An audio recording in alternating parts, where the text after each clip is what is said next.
Chelsea Heath's Persuasive Speech, Communications 1201, Section 001.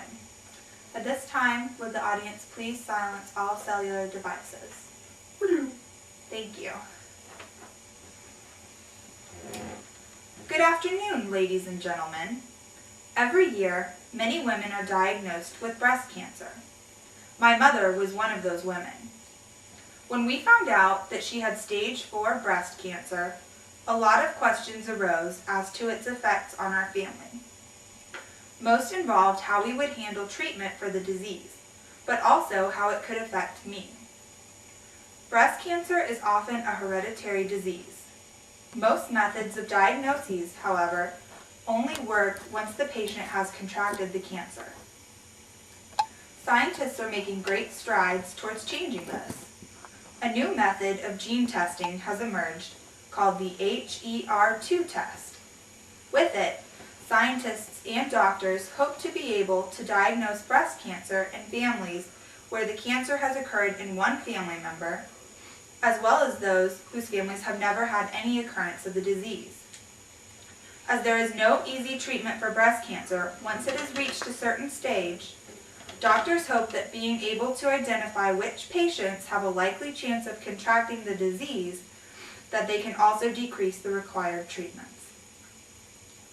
Doctors are also looking at many other diseases that are a great risk to humans to see if it may be possible to identify those that have gene characteristics that could make them likely candidates for the disease. Children have been some of the major focus for cancer research as their early immune systems are unable to handle the extreme treatments necessary.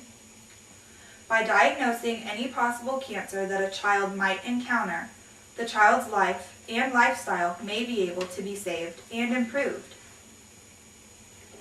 Currently, gene testing is in the early stages for many diseases. There are still large hurdles to overcome before it is available to the majority of the public. Since the technology is still new, the cost is high.